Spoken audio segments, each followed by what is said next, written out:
She told me my report could sink the quarter and set it down like a verdict. I should have argued.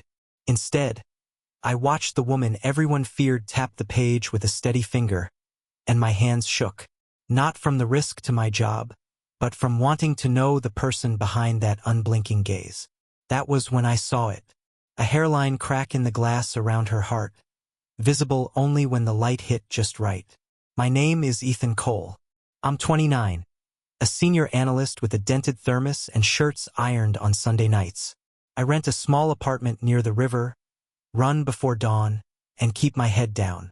Falling for someone at work was never in any plan, least of all for the CEO who could end my career with a sentence. But what happened to me started where fear and respect blur and where silence says more than any speech. When I joined Grayan, Isabella Stone was legend. 37. Precise, immaculate. She never raised her voice. She didn't need to. She read a room like columns on a ledger, and the numbers confessed. Meetings started on her minute and ended on her period. I learned to measure time by the echo of her heels, and to measure risk by how quickly people stopped smiling when she entered. I kept hitting deadlines and pretending indifference. Then the storm came, the kind that turns afternoon into evening in a single breath. Power stuttered, elevator stalled, and most people fled. I stayed, finishing a model by phone light, stubborn and proud. When the generator steadied, the building thinned to quiet, I passed her office and stopped. Isabella stood alone, jacket on the chair, forehead near the glass, city lights smearing across the window like rain. The mask had slipped. It wasn't anger. It was the stillness of someone who had been strong for too long. A photo frame lay face down. My reflection met hers. She caught me there. I braced for frost. Instead, she exhaled and said, "Leave the report," as if the words were heavy. I stepped in, set the file down, and stayed with rain ticking the windows like a clock. Neither of us obeyed. "You were right about the vendor risks," she said. "I hate that you were." The corner of her mouth lifted. Not a smile, more a permission to breathe. I said I'd rebuild the scenarios by Monday. She nodded at my thermos. "Tea this late. Cheap and too strong." I admitted. She said her father brewed it that way and she had to stop because it made her remember. We spoke while the storm pressed the city flatter. Her voice had edges made of something other than ice. She asked where I'd lived, why I walked to the station, even in rain, how many times I'd started over. I answered more than I should. Her questions felt like she was drawing a map and finally letting someone occupy it. When the lights fully returned, the spell should have ended. She lifted the frame. A man smiled from a fishing dock, sleeves rolled, eyes kind. "He taught me not to fear deep water," she said. I learned the wrong lesson. She didn't explain, and I didn't ask. Some truths stay whole only in silence. I said the analysis still stood and I would carry the heat. She stepped closer than was proper. Close enough for rain-cooled air to pass from me to her. "You won't carry it alone," she said, and the words felt like a door unlocking. After that night, nothing dramatic happened on the surface. Meetings stayed clinical. Emails were precise, but something had loosened. Her gaze lingered a heartbeat longer. My notes reached her desk with cleaner edges and elevator rides gathered a new gravity. I stopped pretending I was indifferent. Fear is not respect. I had both and something else I didn't have a name for. I wish I could say I kept my distance. I didn't. Not from the memory of her in that dim office with thunder walking the sky and the scent of tea warming old grief. Desire is a quiet architect. It builds rooms before you notice you've moved in. The door closed behind me the moment she promised I wouldn't stand alone. Ahead waited a night that would change what I believed about power, mercy, and the exact place where love begins. I kept walking forward slow. The night the storm cut the power, something changed between us. I didn't know what to call it yet. Maybe connection, maybe danger. The next morning, she walked past my desk as if nothing had happened. Her perfume lingered, calm, expensive, precise, and her eyes didn't meet mine. But when the rest of the team left for lunch, she sent me a short message. "Stay. Need to review projections." I stayed. Of course, I stayed. Inside her glass office, the world outside looked like another planet. Gray, wet, forgettable. Isabella moved like a conductor, calm, composed. But there was a pause in her rhythm now. "I've been thinking about what you said last night," she said without looking up about risk. I almost laughed. "I hadn't said much at all," she continued. "You analyze everything like there's always a way to fix it. I used to believe that too." Then she looked at me, really looked until some things couldn't be fixed. I didn't ask what she meant. Her walls were built from silence, not lies. I just nodded. That was enough. Later that week, she stopped by my cubicle unexpectedly. My colleagues froze. The co never came downstairs. "Ethan," she said, "walk with me." We ended up in the lobby cafe. She ordered black coffee, no sugar. I joked that she drank like a soldier. She smirked. "My father was one." Then her tone softened. "He'd have liked you. You listen." I wanted to ask, "Do you ever let anyone close enough to listen to you?" But I didn't. I just told her the truth, that people listen to her because she commands it. "Not the same," she whispered. Commanding and being heard. That line stayed with me for days. Something in her loneliness echoed my own. I'd been divorced for 2 years. My ex-wife said I worked too much, thought too little about us. Maybe she was right. Maybe that's why I recognized that same emptiness in Isabella. That Friday, everyone left early because of another incoming storm. She stayed. So did I. I told myself it was to finish the audit file. She told herself she didn't need company. Both lies. The thunder began early, sharp, rolling, theatrical. The building flickered again. Déjà vu. We should probably leave before the power. I started, but then the lights blinked out completely. Her laugh was quiet, nervous. "You and your storms." I used my phone's flashlight. She smiled at the small circle of light between us. "You really never stop trying to fix things, do you?" "Old habit," I said. "Want some tea?" I had the same cheap thermos. She actually laughed this time. "You brought it again for luck," I said. She shook her head but took it anyway. We stood by the window watching lightning braid the sky. Her voice came lower. "I was supposed to be married once years ago. He couldn't handle this life, the hours, the pressure." She gestured toward the skyline. "He left the day I took this office." I didn't know what to say. Maybe he left because he knew you'd never stop climbing. I said carefully. Or maybe he was afraid of falling. She turned toward me then, eyes reflecting the streetlights below. "And what are you afraid of, Ethan?" I swallowed. "Right now, saying the wrong thing." "You already did," she said softly. "You stayed." That silence again, dense, electric, charged. My heart pounded louder than the rain. Then, without thinking, I brushed a strand of hair from her face. My fingers trembled. She didn't move away. Instead, she closed her eyes for a moment. Just one heartbeat of peace, and whispered, "You should go." I didn't argue. I just nodded and left. But halfway down the corridor, I heard her voice, barely audible over the storm. "Thank you for not pretending." I didn't sleep that night. I kept replaying the way she'd said it, as if she'd been waiting years for someone to stop pretending. The next morning, she acted as though nothing had happened again. But something invisible tethered us now.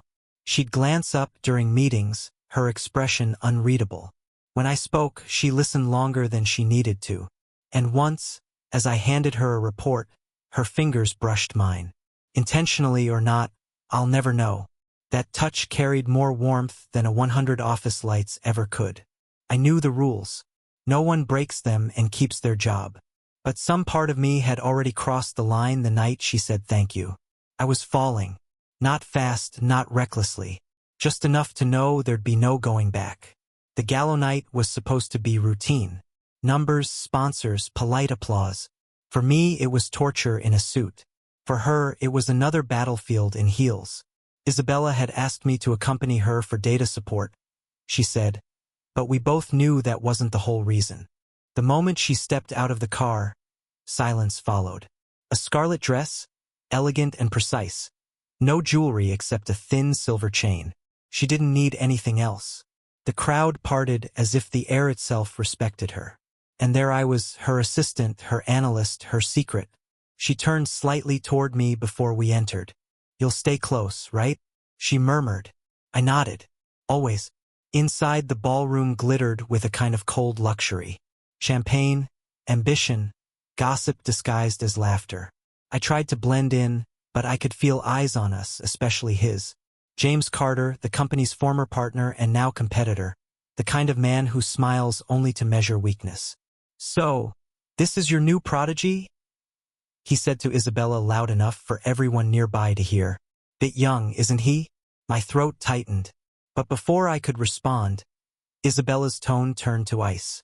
"He's young, yes. Also smarter than half the room." James's grin faltered. "Careful, Isabella. People might start talking." "Let them," she said, and turned her back on him. I'll never forget that moment.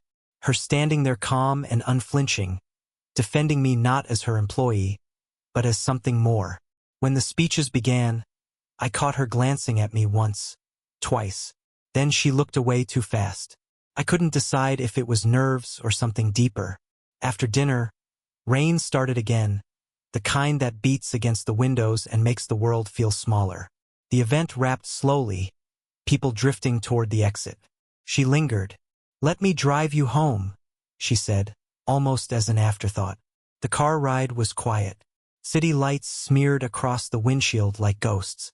She broke the silence first. "I shouldn't have said that to James. I'm glad you did. It wasn't professional." "Neither is caring," I said before I could stop myself. Her eyes flickered toward me, soft, searching. "You think I care? I think you don't hide it as well as you used to." She didn't answer, just exhaled a shaky breath. At a red light, thunder rolled again. She smiled faintly. "Another storm. Seems they follow us." I turned toward her. Maybe they're just reminders of what? That some things are worth the risk. For a second, neither of us moved. The world outside blurred into nothing. Then she reached for my hand, hesitant, trembling, and held it. "You shouldn't," she whispered. "Neither should you." She leaned forward just slightly, close enough that I could feel her breath mix with mine. When our lips met, it wasn't perfect. It wasn't practiced. It was real, quiet, desperate, human. The kiss lasted only a moment, but it was enough to rewrite every rule I'd ever lived by. When we pulled apart, her voice was low, almost breaking. "We can't do this again. Why does it feel like we already will?" She didn't answer. She just looked at me, that rare vulnerability flickering in her eyes, then turned back to the window. The rain covered whatever words she wanted to say next. When she dropped me off, she waited until I reached my door before driving away. I stood there, soaked, replaying the way her fingers had held mine like something too precious to keep. Monday came and she was back to being the CEO. Cold, poised, untouchable. But every time our eyes met across the boardroom, the memory of that night pulsed between us like a hidden current. The others saw spreadsheets. We saw what could destroy us both. I kept telling myself it was one mistake, a moment, a storm. But deep down, I already knew. That night didn't end anything. It began everything. The day everything unraveled started quietly like any other Monday. But silence can be dangerous in an office that lives on noise. Whispers travel faster than data. By noon, I could feel them. Those cautious, knowing glances from coworkers who suddenly stopped talking when I walked by. Something had leaked. Maybe it was how she looked at me in meetings or how my name showed up on her calendar too often. Maybe people just sense when something forbidden exists. Either way, the air had changed. Isabella called me into her office. The blinds were half drawn, sunlight cutting thin lines across her desk. She stood by the window, arms folded. "Every inch the CEO again. They know," she said flatly. "About us. They think they know." Her tone was calm, but her hands trembled just enough to betray her. "James has been pushing rumors. The board's asking questions." My stomach turned. "I'll talk to them. I'll take the blame. Don't be noble, Ethan." She snapped, then softened. "You'd only make it worse." She looked at me, really looked. "They'll use you to hurt me. That's how this world works." "Then let me go," I said quietly. If I resign, it ends. It doesn't, she whispered. It just breaks something I can't afford to lose. That afternoon felt endless. Every email from HR, every glance in the hallway, every silence in the elevator, it all screamed the same thing. You crossed a line. When I returned to my desk, there was an envelope waiting. Confidential. I didn't open it. I already knew. Around 6, when most people had gone, she texted, "Roof, 10 minutes." The city sky was turning violet, clouds bruised from the setting sun. She stood there in the wind, hair undone for once, holding a folder like a shield. "I should have been smarter," she said. "You were human," I answered. "That's all." She gave a small sad laugh. "Human doesn't pay the bills, Ethan." She handed me the folder. Inside was my termination letter, my name in neat black ink, her signature at the bottom. "They forced this," she said. "If I didn't sign, they'd replace me and you'd still lose everything." I stared at the paper, at the curve of her initials. "You said you wouldn't let me carry it alone." "And I didn't," she whispered. "I just carried it differently." I felt something tighten in my chest. Something between anger and heartbreak. "So this is how it ends." "No," she said. "This is how it has to pause." She stepped closer. The wind caught her hair, brushed it across my face like memory. "You made me remember who I was before all this. Before the titles, the power, the fear. And who was that? Someone who believed love didn't have to be negotiated." She reached out, fingers brushing my cheek. "But belief doesn't change reality." I took her hand and pressed it to my chest. "Reality's overrated." Her eyes glistened, but she smiled. A real fragile smile. "You'll find something better." I already did. The words came out before I could stop them. She kissed me then softly, deliberately, the way people do when they're saying both goodbye and don't forget me. The sound of thunder echoed far away, a memory of that first storm. When we pulled apart, she whispered, "Go before I change my mind." I left the building without looking back. The next morning, I packed my desk into a small box. A mug, a pen, the photo of the team from last year. She didn't come out of her office. Didn't need to. I could feel her presence heavy and silent behind the glass. As the elevator doors closed, I caught one last glimpse of her through the reflection. Standing alone, arms folded, staring at the city that would never love her back. That night, I walked home in the rain. No umbrella, just the rhythm of footsteps and the echo of her voice in my head. This is how it has to pause. But deep down, I knew pauses only exist between words that aren't finished. And ours wasn't finished. A year is a long time to forget someone you never stop thinking about. I tried. I threw myself into new work at a smaller firm. A quieter life where no one knew my name or my mistakes. I told myself I'd moved on, but every time it rained, I'd glance out the window, half expecting to see her reflection beside mine.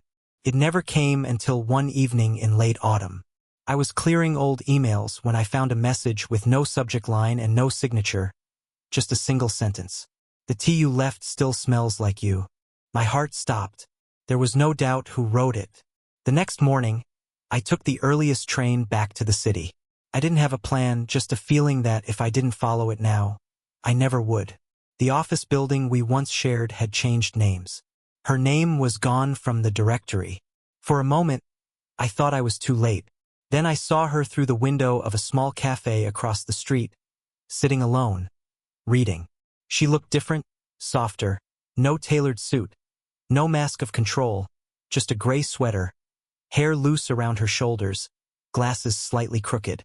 When she lifted her eyes and saw me standing outside, she froze. Then she smiled, hesitant but real. I walked in. "You still like cheap tea," she said, nodding to the cup in my hand.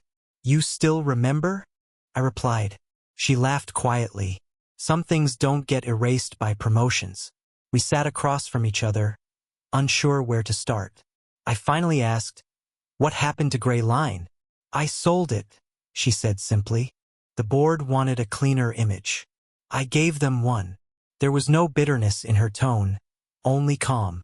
"And you?" she asked. "Still fixing things?" "Trying to," I said.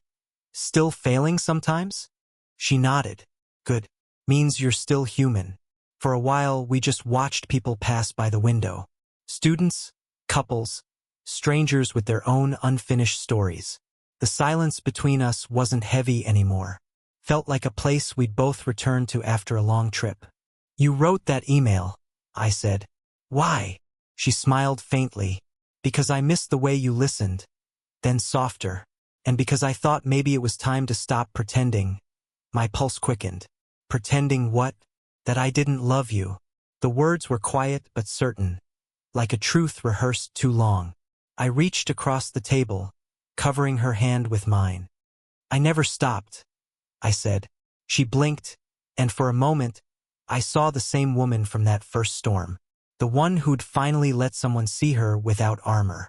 You're not my boss anymore, I said. No titles, no contracts. Then what are we? She asked.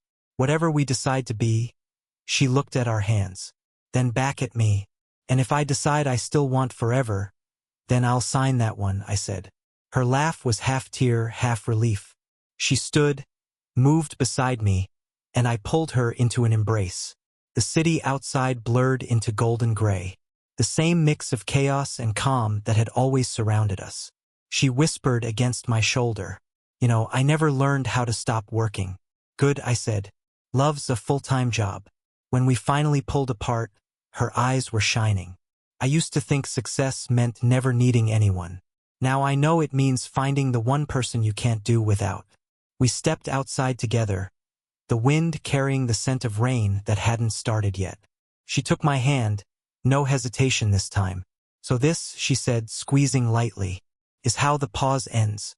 I nodded. And how the real story begins. Later, when people asked how a man like me ended up with a woman like her, I never knew how to explain that it wasn't luck or timing or even courage. It was something quieter. Two storms meeting in the middle and deciding not to destroy each other. She was my strict CEO once. Now she's my wife, my friend, my calm after every storm. And sometimes when the rain starts again, we brew that same bitter tea and smile because that's how everything began and how in some way it always